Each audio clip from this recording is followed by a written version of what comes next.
responsabilitat meva única i exclusivament. L'hem fet coincidir amb els 700. O sigui, ho has fet molt bé, Sílvia? Avui celebrem el programa 700 i en el fons estava dirigit aquests aplaçaments perquè coincidís, com diu la Montse. Xavi, deixa-ho. No l'he pogut arreglar, no? No ho has pogut arreglar. Vols escoltar el Pardo? Doncs ara és el moment de sentir les seves històries pardianes. Som-hi! Som-hi! Som-hi! Som-hi!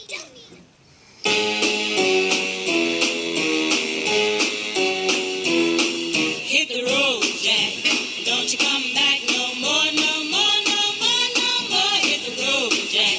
And don't you come back no more. Doctor Pardo, doncs vinga. Històries pardianes avui. Què ens has portat? Què ens portes? Doncs mira, aviam, avui parlarem d'un carrer que és curiós perquè si diguéssim els nostres oients que ens el definissin, el primer que diuen és un carrer estret, però és un carrer molt curiós. Es tracta del carrer Tallers, el carrer Tallers de Barcelona. A més, un carrer que està molt... hi ha molta concurrència, molta gent jove, perquè hi ha botigues d'això de disc i de música. Cada cop menys els discos ara estan desapareixent, però jo me'n recordo que quan volies comprar-te un disc, ves a les botigues dels Discos Castelló, al carrer Tallers. I no sé el per què, és un carrer que té molta gràcia, hi ha molta gent, sempre troba gent, no?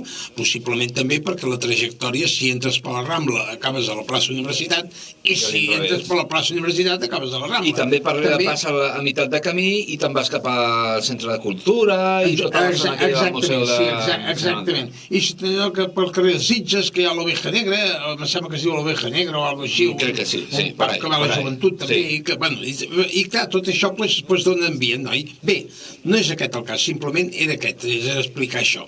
Bé, llavors entrem per la Rambla, el carrer Tallers entrem per la Rambla, i el carrer Tallers estret, arriba un moment que s'enxampla molt perquè dona lloc a una plaça. Exactament, és la plaça de Castella. Llavors, aquesta plaça Castella, hi ha una església, hi ha una sèrie d'edificis relativament nous, si ens els mirem són relativament nous, un grup escolar, un col·legi, el convent dels pares mercedaris, etc. I tot això, nou, molt bé.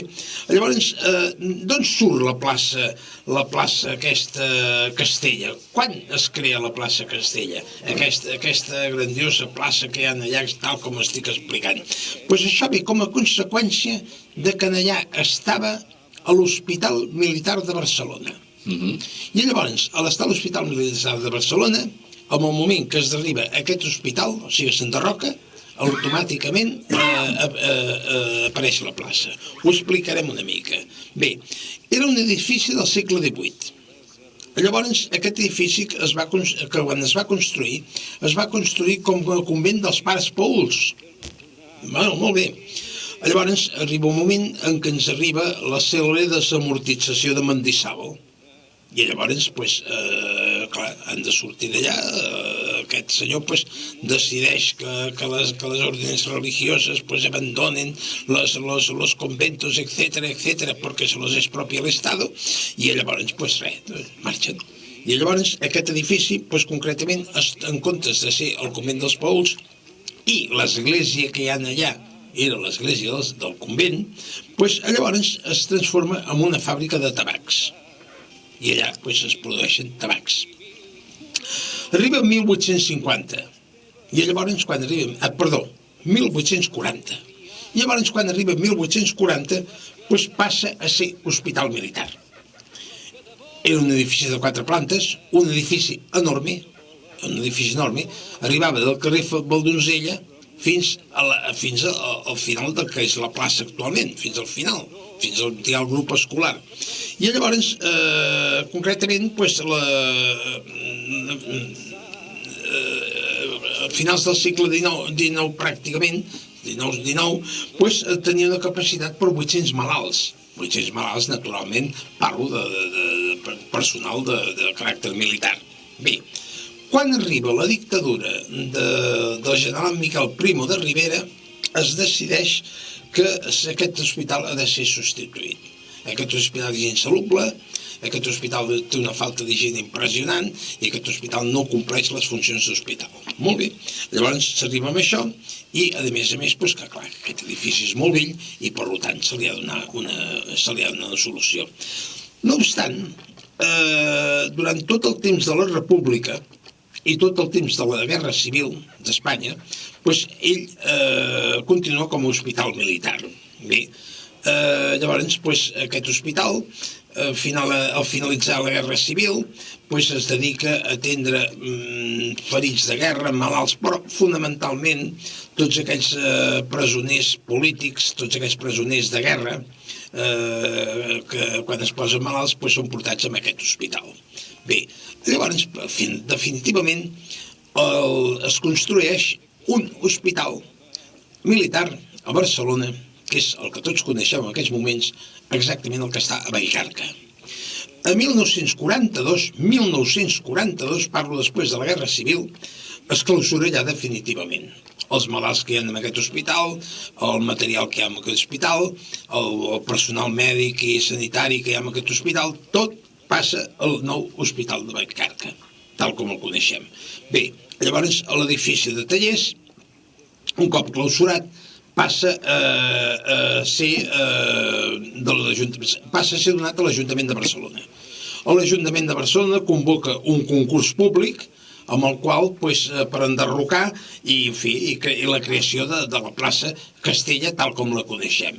I així es fa. Bé, solament es salva de tot el que es tira a terra l'església que actualment encara existeix, que era l'únic, com era natural, era l'església que s'utilitzava a l'hospital. Hi havia un claustre, i dintre d'aquest claustre hi havia l'església, que de fet l'església ja venia del convent dels pares Paüls, però bueno, l'hospital militar tenia l'església aquesta. Llavors, d'aquesta església, jo dedico un altre capítol. És important, és interessant que es dediqui un altre capítol, perquè no es va tirar per una sèrie de motius que també explicaré i que tenen les seves raons. Aquesta església, concretament, avui en dia és una parròquia, i és una parròquia que està regida pels pares mercedaris, exactament la parròquia de Sant Pere Nolasc.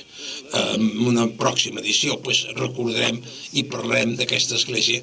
Ho dic perquè, com que és d'actualitat i està oberta, jo recomanaria al que li agradi la cosa artística i, en fi, visitar aquestes coses, que la vagi a veure perquè val la pena.